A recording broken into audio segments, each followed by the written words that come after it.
다들 일하시고 오셨는데 피곤한 시간이지만 우리가 또 성경을 조금씩 더 알아가는 그런 축복된 시간 되기를 바랍니다. 우리 주일부터 시작해서 성경 읽기를 했는데 지금 계속 잘 읽고 계시죠? 벌써부터 뒤로 처지면 안 됩니다. 세 달은 가야 되니까. 다음 주 한 화요일쯤 되면은 마태복음을 다 읽게 될 거고요.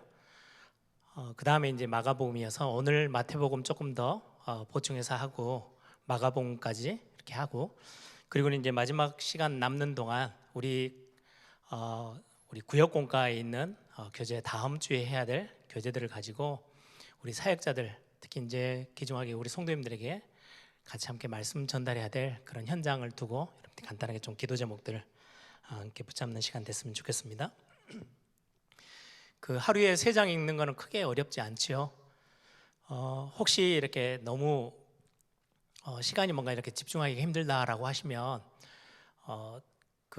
지금 우리 목사님들이 카톡방에다가 그 유튜브에서 읽어주는 성경책을 그대로 이렇게 나레이션들이 읽어주는 여러 가지 종류들 올려드렸을 거예요. 그거를 읽어주니까 틀어놓고 성경을 보시면서 읽으시면 훨씬 더 도움도 좀 더 되시고 크게 부담 없이 성경을 읽을 수 있을 거예요. 여러분들이 하루에 한 20-30분만 시간을 내셔도 충분히 성경을 이렇게 양이 많지 않도록 조절을 해놨으니까 여러분들이 같이 함께 한 3개월 함께 같이 응답 받았으면 좋겠습니다. 지금 저희들이 이제 신약 성경 같이 함께 보고 있어요. 신약 성경 중에 이제 오늘 첫 번째로 봐야 될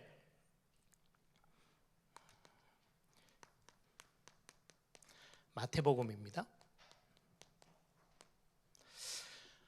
마태복음, 마가, 누가, 요한복음, 이걸 보고 사복음서는 거의 대부분의 내용이 예수님이 어떤 분이신지, 예수님의 생애, 예수님의 행적, 또 예수님의 고난받으심, 그리고 예수님의 죽으심과 부활, 이렇게 그 사복음서에는 거의 예수님이 중심이 되어져서 쓰여져 있어요. 그리고는 이제 같은 관점에서 기록했다라고 해서 마태, 마가, 누가 이 3권을 공관복음이라고도 합니다. 제가 나중에 좀 더 설명드리겠지만 마태복음하고 마가복음의 내용을 보시면 나중에 이제 다음 주 수요일부터는 이제 마가복음을 읽기 시작하시는데 마태복음하고 마가복음에 겹치는 내용이 거의 90%예요. 거의 같은 사건들을 이렇게 쭉 나열했는데 조금 이제 기록하는 관점도 다르고 대상도 다르고 이제 그렇게 되어지는 거죠. 일단 먼저 마태복음에 대해서 조금 더 살펴보겠습니다. 여러분 잘 알다시피 저자는 말 그대로 마태라는 사람이에요. 여러분들 알페오의 아들 이렇게 성경에 기록되어 있고요. 또 직업 따라서 세리 마태라고도 합니다. 세관에서 근무를 하면서 세금도 걷고 또 통관 작업들도 하고 뭐 이렇게 했던 그런 직업을 가지고 있었던 사람이에요.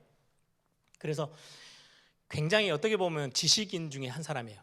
이제 그때는 이제 로마 제국 시대다 보니까 여러 나라들이 같이 함께 다 같이 이렇게 섞이고 민족들이 이제 다 로마 제국 안에 속해 있다 보니까 물건들이 들어오고 나가고 하는 것들을 다 이제 통관 작업도 하고 세금도 걷고 막 이렇게 하는 직업 중이다 보니까 거의 대부분 한 4개의 언어는 기본적으로 그 당시 때 이런 세일이나 통관 작업을 하는 사람은 한 4개의 언어는 기본적으로 했다고 해요. 히브리어, 마태는 이제 유대인이니까 히브리어, 그리고는 그 당시 썼던 아람어, 그리고는 성경이 기록되어 있는 헬라어, 라틴어까지 굉장히 뛰어난 인물이기도 해요.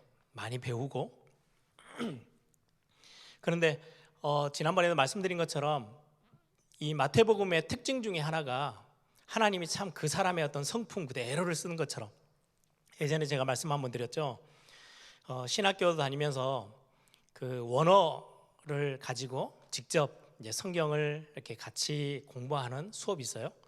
그때 이제 헬라어를 가지고 신약 성경 중에 베드로 전후서를 하고 그 다음에 로마서를 했는데, 로마서는 바울이 기록했고 베드로 전후서는 베드로가 기록했잖아요. 글 쓰는 양식이 완전 달라요. 베드로 전후서는요, 단어가 어렵지 않아요. 반복되는 단어도 있는데 이게 문법이 왔다 갔다 해요. 우리들을, 신학생들을 얼마나 괴롭게 했는지 모르겠어요.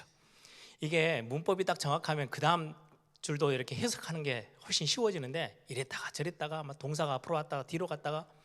근데 로마서는 그러지 않아요. 단어가 굉장히 어렵고 굉장히 수준 높은 단어들인데 딱 일률적이에요.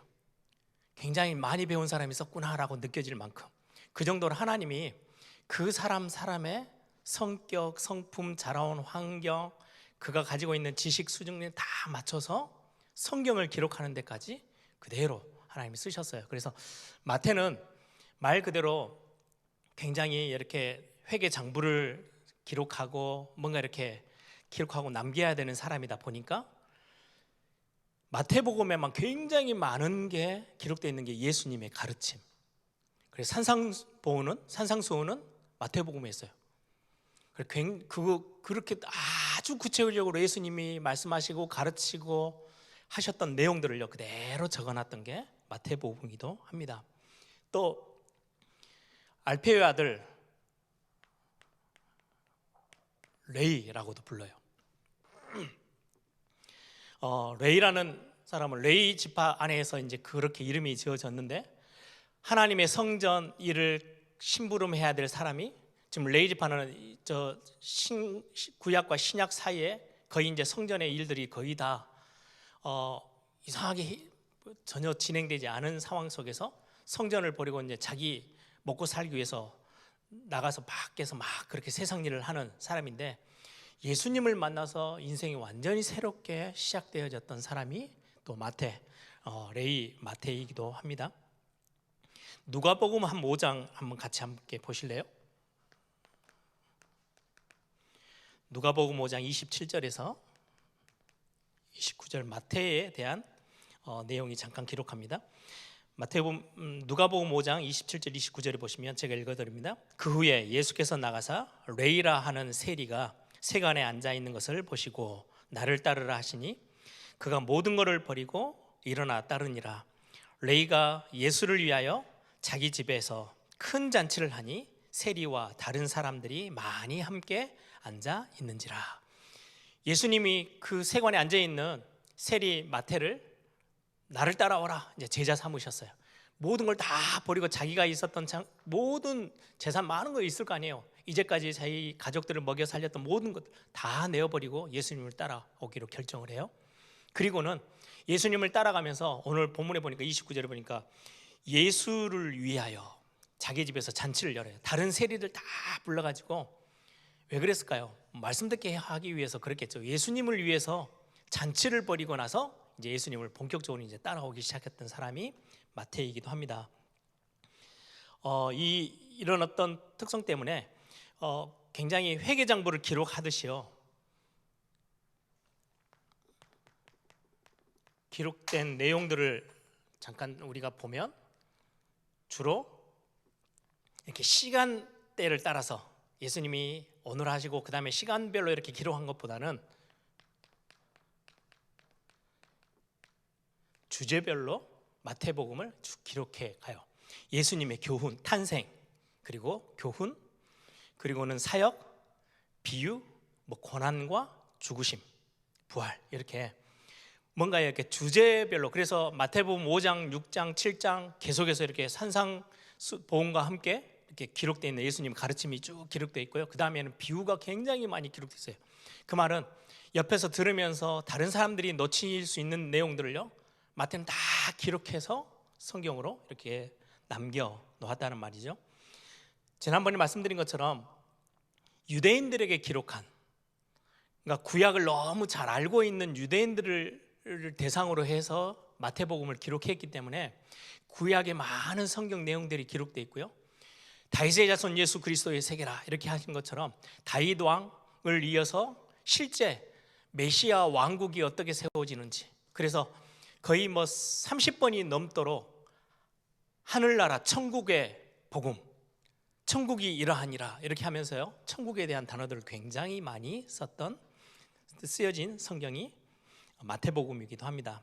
메시아가 세우는 나라 왕국의 굉장히 중요한 세상 나라와는 원리가 다른 원리. 그래서 산상수훈에는 세상 사람들은 이렇게 생각하는데 예수님은 그거 아니야.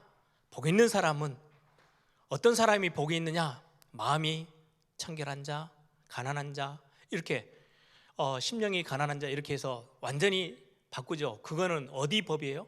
메시아가 세운 나라에서는 이런 원리로 나라가 돌아갈 거야 라는 그런 것들을 이제 가르치는 내용이기도 하죠. 그래서 대상을 보시면 유대인들을, 성경을 잘 알고 있는 유대인들을 향해서 기록한 책이기 때문에, 그래서 여러분들 한번 마태복음 잠깐 한번 같이 한번 보십시다. 마태복음 1장 22절 보세요. 같이 함께 보겠습니다. 마태복음 1장 22절, 여러분들 다 읽었던 본문이기도 한데요. 이 모든 일이 된 것은 주께서 선지자로 하신 말씀을 이루려 하심이라. 이 모든 일들이 되어진 것들을 기록한 것은 과거의 구약의 선지자들이 기록한 말씀이 성취되어진 거, 예수님이 과거에 메시아가 이런 일을 하실 거야 라고 기록된 선지자를 통해서 남겨두신 그 말씀을 이루려 하심을 계속해서 반복해서 기록하고 있어요. 마태복음 2장 15절을 한번 뒤로 넘어가 보실래요? 거기도 똑같이 기록하고 있습니다. 마태복음 2장 15절, 헤롯이 죽기까지 거기 있었으니 이는 주께서 선지자들을 통하여 말씀하신 바, 선지자들이 말씀으로 남겨놨던 그것들을 그대로 이루시기 위해서 17절에도요, 이에 선지자 예레미야를 통해서 말씀하신 바, 23절, 나사렛이란 동네에 가서는 사니 이는 선지자로 하신 말씀에 나사렛 사람이라 칭하시리라 하심을 이루려 함이라. 말씀을, 특히 구약이죠, 말씀을 이루려 하셨던 그 삶들을 그대로 가르쳐요. 왜요? 유대인들은 그러면 금방 이게 무슨 말인지를 이해를 하는 거죠. 아, 구약에서 선지자들을 통해서 메시아가 어떻게 오신다라는 것을 기록했는데 그 구약 성경을 그대로 다 가지고 오면서 선지자의 글을, 선지자의 말씀을 그대로 이루려 하심이라 이렇게 기록하고 있죠. 또 하나, 마태복음 5장으로 잠깐 넘어가서 17절을 한번 보세요. 구약의 모든 율법을 어떻게 했는지를 기록하고 있습니다. 마태가 17절, 내가 율법이나 선지자들을 폐하러 온 것일로 생각하지 말라. 폐하러 온 것이 아니요 완전하게 하려 함이니라. 율법을 완전히 없애버리려고 한 게 아니고 이 율법을 완전하게 하기 위해서 구약에서부터 쭉 하나님의 율법들이 기록되어 있는데 그 율법이 없어지는 게 아니고 완전케 하기 위해서 예수님이 이 땅에 오셨다, 그리고는 그 일을 하셨다라고 지금 마태가 지금 유대인들을 향해서 기록하고 있어요. 앞으로 잠깐 또 가셔서 마태복음 1장 21절, 그때 당시에는 로마가 지배하고 있었던 나라잖아요. 때 시기니까 로마의 눈에 보여지는 로마 제국, 그들의 황제와 왕들이 어떻게 하고 있었는지는 너무 잘 알아요. 그런데 로마에서 우리가 빠져나오는 게 목적이 아니고 예수님이 땅에 오신 이유는, 왕으로 오신 이유는 로마에서 너희들을 구원하고 완전히 거기에서 해방시키기 위해서 오신 게 아니야 라는 것을 정확하게 말씀에서, 마태복음에서 설명하고 있는데 21절, 1장 21절 보니까 아들을 낳으리니 이름을 예수라 하라. 이는 그가 자기 백성을 그들의 죄에서 구원할 자이심이라. 마태복음 1장 21절에는 우리의 죄에서 구원하시기 위해서 오신 왕 되신 그리스도지, 로마라는 나라에서 우리를 해방시키기 위해서 지금 너희들이 생각하는 메시아의 그 개념이 아니야 라는 것들을 성경은 정확하게 말씀하고 있어요.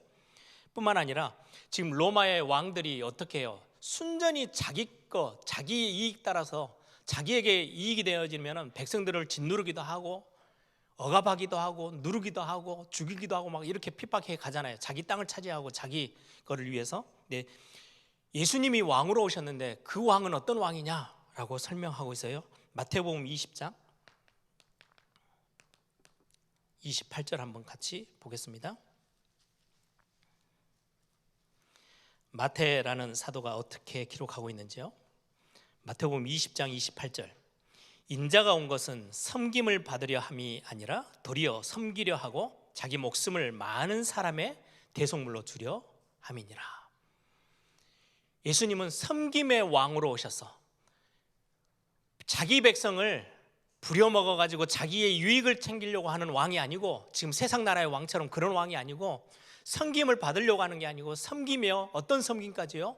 목숨까지 내어주면서 자기의 백성들을 살리고 구원하기 위해서 오신 왕이셔라고 성경이, 마태는 정확하게 설명하고 있어요. 그러면서 더 나가서 유대인, 너희들의 유대인의 왕, 거기서 그치지 않고요, 마태복음 28장 18절 아시죠? 하늘과 땅의 모든 권세를 내게 주셨으니, 마태가 지금 뭘 설명하냐니까요, 유대인의 왕을 넘어서서 온 세상의 왕이 되시는 예수 그리스도. 그래서 마태복음은 왕의 복음이라고도 설명을 합니다. 왕으로 오신, 참된 왕으로 오신 예수님이 어떤 분이신지, 어떤 일을 행하셨는지, 세상의 왕들과는 전혀 다르게 섬김을 받으려 하는 게 아니고 섬기려 오신 왕이시다라고 지금 마태가 기록하고 있어요. 그래서 우리를 위해서, 저와 여러분을 위해서 생명을 아끼지 않고 십자가 지신 사랑의 왕, 섬김의 왕으로 오신 예수님. 그래서 여러분들이 마태복음을 읽으면서는, 지금 유대인들에게, 성경을 너무 잘 알고 있는 유대인들을 위해서 기록했는데, 이 예수님이 왕으로 오셨는데 군림하기 위해서 오신 게 아니고, 그분이 왕으로 오신 그분이 우리를 위해서, 나를 위해서 생명 다 주시면서 십자가에 대성물로 주면서까지 나를 사랑하셨고, 나의 생명을 다시금 회복해 하신 그런 섬김의 사랑의 왕으로 오신 예수님이구나 라는 것들을 마음에 담으시고 마태복음을 읽으시면 훨씬 더 이렇게 이해가 조금 쉽고 더 많은 은혜를 누리게 될 겁니다.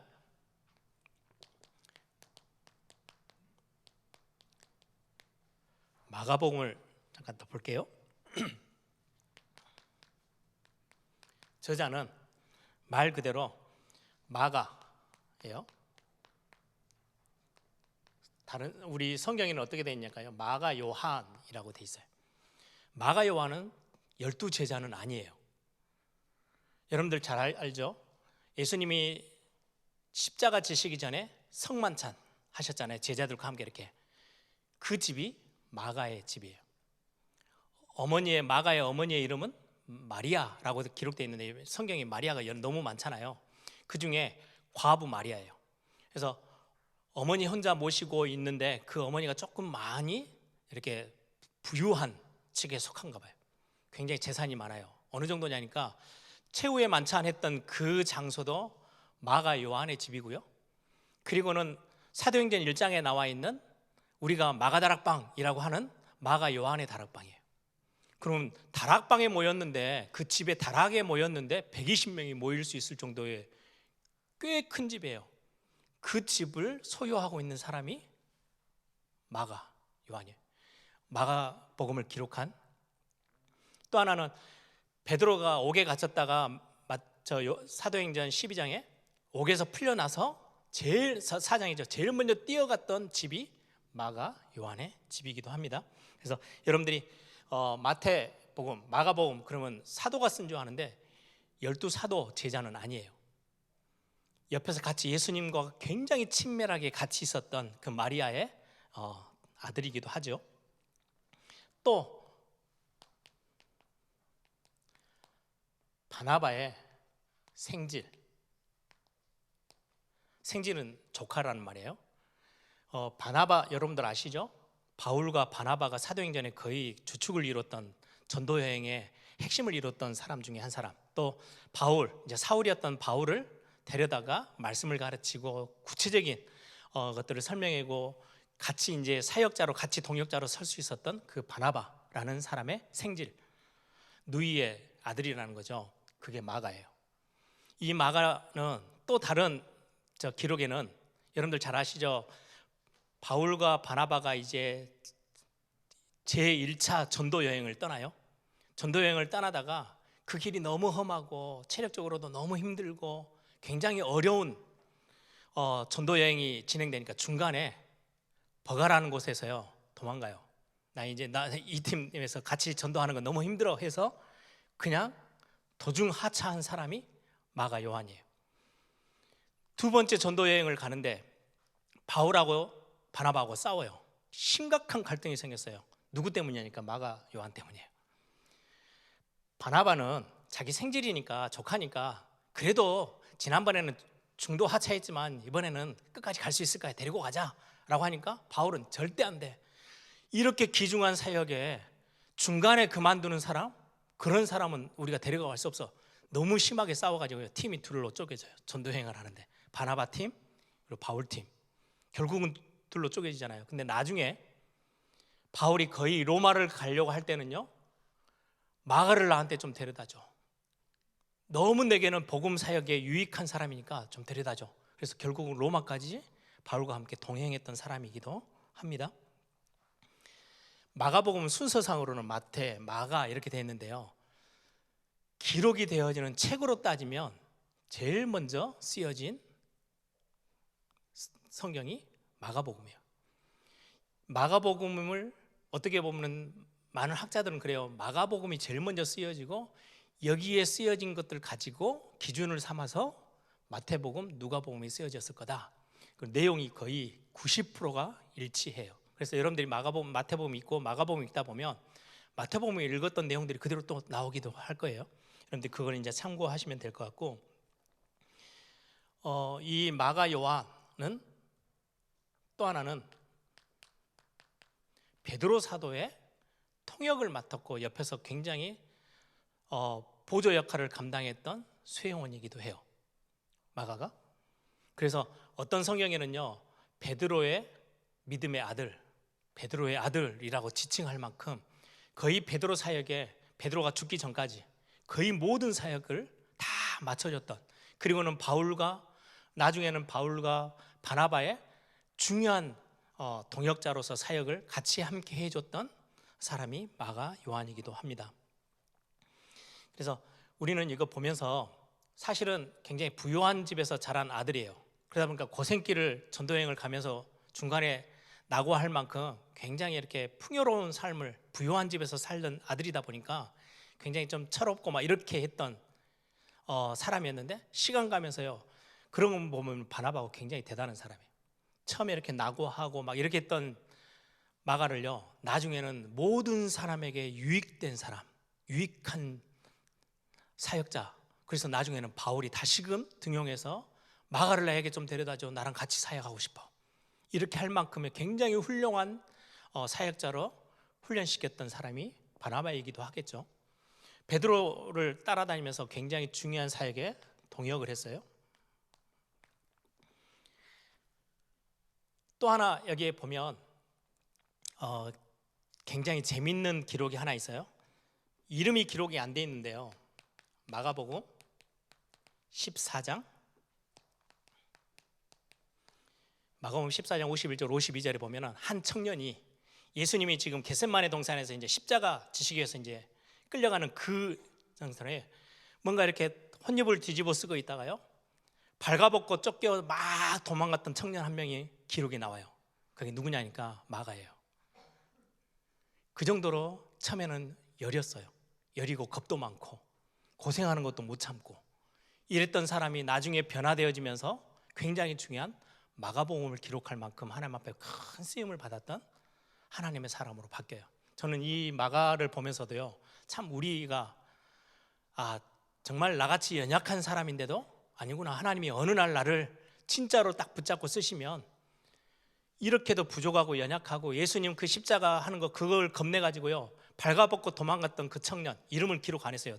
마가복음에 자기가 자기를 기록하는데요 그냥 청년이라고 이름을 뺐는데 굉장히 연약했던 사람인데 나중에는 크게 유익한, 복음에 어마어마한 유익하게 쓰인 사람이기도 하죠. 이 마가복음의 저 구독자들이죠. 누구를 위해서 썼냐? 그때 당시 로마의 네로 황제, 여러분들 잘 아시죠? 네로 황제는 굉장히 괴팍하고 거의 정신병자 수준인데요. 이 네로 황제가 심각하게 교회를 핍박하고 로마에 있는 예수 믿는 사람들을 잡아 죽이고 막 이렇게 거의 뭐 절정에 이뤘던 시기에 그때 베드로도 순교했어요. 베드로가 죽고 나니까 로마에 있는 성도들이 마가에게, 왜요? 베드로를 따라다니면서 모든 사역을 다 듣고 예수님 하셨던 많은 말씀들을 그대로 다 전달했던 거의 통역사 역할을 했던 사람이 마가다 보니까 로마에서 지금 굉장히 고난을 받고 있는 성도들이 요청합니다. 마가에게 예수님의 그 모든 사역들, 행적과 그 모든 가르침을 우리에게 좀 잘 전달을 좀 해줘. 그 요청을 받고 기록하기 시작한 게 마가복음이에요. 그래서 로마에 사는 고난받고 있는 성도들, 신앙적으로 굉장히 위기를 당한 성도들을 위해서 그 고난을 넘어설 수 있고, 그리고는 그 예수님에 대한 사역들을 기록해 줌으로 인해서 그 위험한 신앙의 위기 순간에서 승리케 할 수 있도록 돕기 위해서 쓴 책이 마가복음입니다. 굉장히 체계적으로 정리를 하고요. 대신에 기록된 내용을 보면 거의 예수님의 생애, 무슨 족보, 구약에 대한 어떤 지형 이름들, 유대인의 관습들 하나도 기록 안 돼 있어요. 왜요? 이야기해봤자 알아들을 수가 없어요. 로마 사람들인데요. 로마에서 살고 있는 고넬료 이런 어떤 중심의 사람들 통해서 복음이 증거돼서 로마에 세워진 교회에서 예수 믿는다는 이유로 이리저리 숨어서 막 핍박받으면서 있는 로마 사람들, 로마 안에 있는 성도들에게 쓴 책이 마가복음이기 때문에, 마가복음의 특징은요, 마태복음에 있는 구약의 성경을 인용한다든지 구약의 역사의 질이 그런 어떤 지형, 무슨 족보 이름 하나도 기록 없어요. 다 빼버렸어요, 마가가. 그리고는 지금 굉장히 핍박 속에 있는, 굉장히 위험한 위기 속에 있는 로마에 있는 성도들에게, 그리스도인들에게 쓰는 글이기 때문에 표현력이요 굉장히 간결하고요, 대신에 굉장히 감성적이고 굉장히 이렇게 직선적인 표현들이 있고요, 곧 즉시 이런 단어들로 굉장히 빠르게 글을 써나가요. 내용도 길지 않아요. 그래서 복음서 중에 제일 짧은 성경이 마가복음이기도 합니다. 그런 어떤 예수님의 실제적인 어떤 이런 어려움 당하는, 고난 당하고 있고 신앙의 위기 속에 있는 성도들에게 도움을 주기 위해서 쓴 책이 마가복음입니다. 내용을 잠깐 간단하게 좀 살펴보면요, 예수님의 행적, 그리고는 고난, 부활, 죽으심과 부활, 이 내용들을 주로 이제 기록했는데 1장부터 8장까지를 보시면 거의 예수님의 행하신 기적,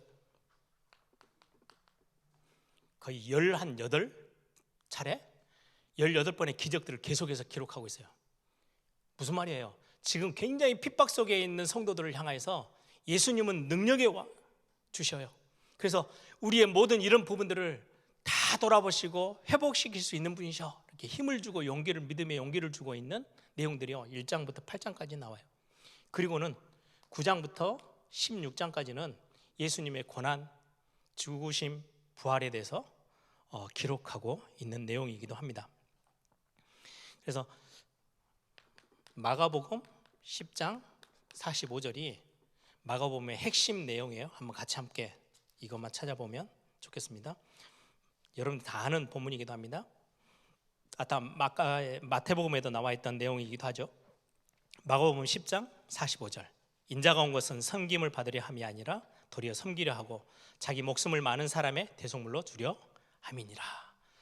고난 받으시고 그럼에도 불구하고 이 고난 중에 우리에게 굉장한 구원의 축복을 안겨주시기 위해서 오신 종 대신 그리스도. 그래서 마가복음의 핵심 다른 단어로 표현하면요, 종의 복음이라고도 합니다. 종으로 오셔서, 고난의 종으로 오셔서 우리의 모든 문제를 해결하시고 도우시고 힘주시고 우리를 승리케 하시는 예수님. 그래서 굉장히 위기 속에 있는 로마에 사는 성도들이 힘을 얻고 회복되어지도록 그런 어떤 내용들이 기록되어져 있는 게 마가복음의 내용입니다. 그래서 로마에서 예수 믿는다는 이유로 고난을 받고 있는 성도들을 향해서 기록된 책이죠. 여러분들이 마가복음을 읽으시면서는 진짜로 고난 속에 있는데도 불구하고 신앙생활 때문에 굉장히 어려움을 당하고 있는데도 불구하고 여기에서 여러분들이 믿음의 용기를 가지고 끝까지 승리를 하고 믿음을 지키는 그 비밀들, 여러분들이 나도 이런 위기와 어려움 속에서도 신앙을 잃지 않고 믿음을 고백하며 승리케 하는 그런 응답을 내가 누려야 되겠다라는 고백들을 가지고 여러분들이 마가복음을 읽으시면 훨씬 유익한 성경으로 여러분들이 기억될 것입니다. 그래서 여러분들 마태복음하고 마가복음의 내용들이 거의 90%가 똑같다고 생각되어지는데 관점은 완전히 다르죠. 유대인들에게 기록하고 로마에 있는 성도들에게 위기를 당하고 지금 신앙에 굉장히 어려움에 서 있는 성도들을 향해서 기록한 성경은 마가복음이고요. 유대인들을 향해서는 마태복음의 내용들, 그래서 많은 구약의 내용들, 아까 우리 적었던 선지자의 글을 다 이루시기 위해서 오셨다, 이런 어떤 구약의 많은 내용들을 인용하면서 이 말씀대로 메시아가 오셔서 우리의 구원자의 왕이 되셨다, 이렇게 이게 이제 만왕의 왕으로 온 시대를 살리는 왕으로 오셨다라고 이제 마지막 결론을 내리고 있는 게 마태복음이에요.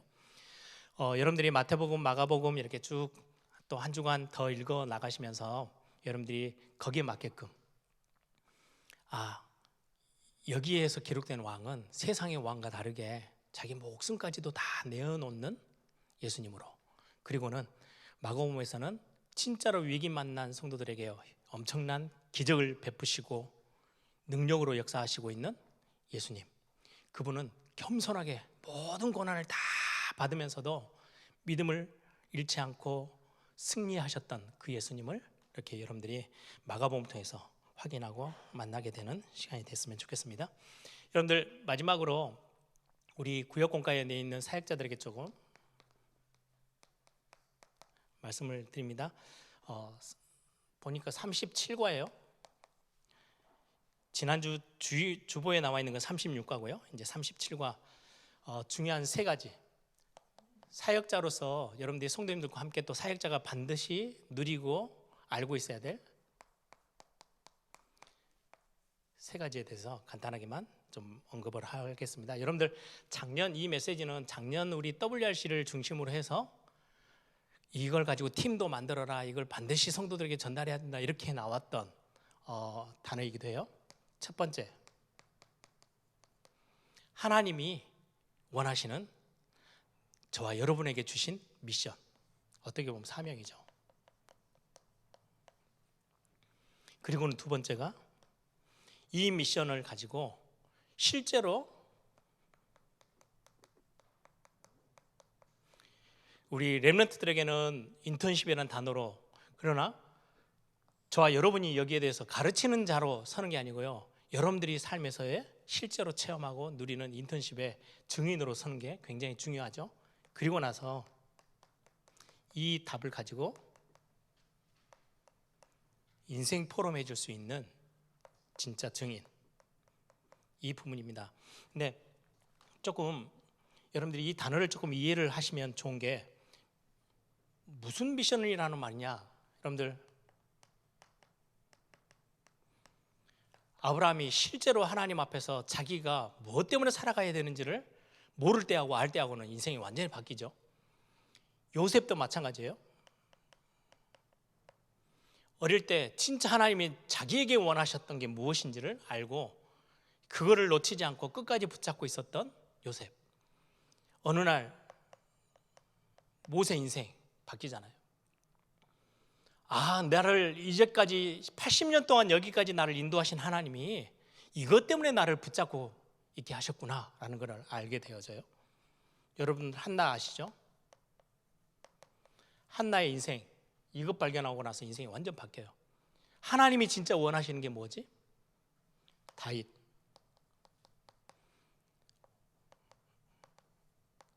굉장히 위기의 시대에 오바댜라는 중직자.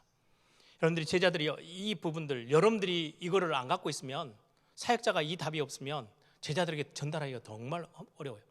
제 인생에 있어서 어떻게 보면 신학교 시절 저에게 하나님이 주신 응답 중에 가장 큰 응답이 이거예요. 내가 원하는 것들을 붙잡고 살아가는 게 아니고 하나님이 뭘 원하시는지를 알게 하셨던 그 응답이 제게 있었어요. 이 속에서 여러분들이 이게 딱 생겨지면 이번으로 같이 함께 응답받을 수 있어요.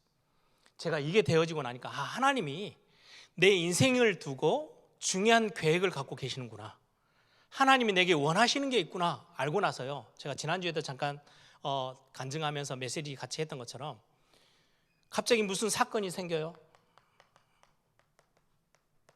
일이죠. 어떤 만남,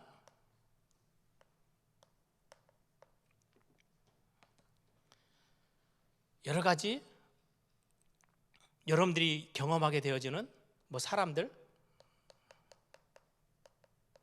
여러 시간들, 이 속에서 왜 하나님이 내게 이런 일을 만나게 하시고 경험케 하시고 이 사람을 왜 만나게 하시고 이런 일을 왜 체험하게 하실까?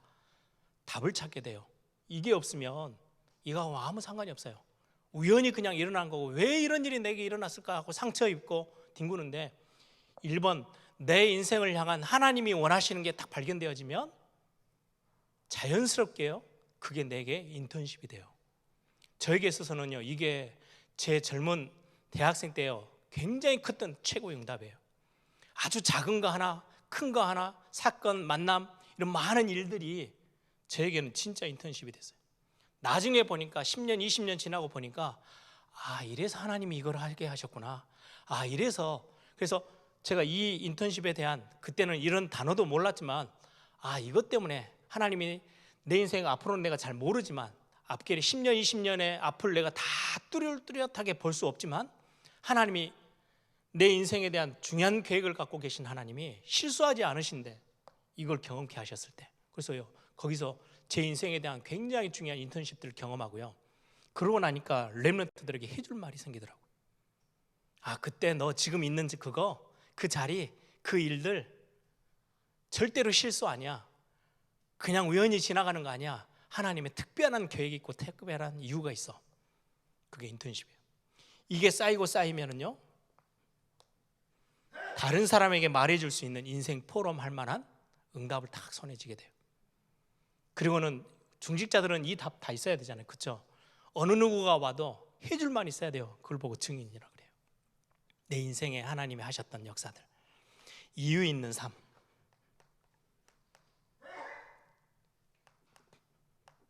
절대 가치.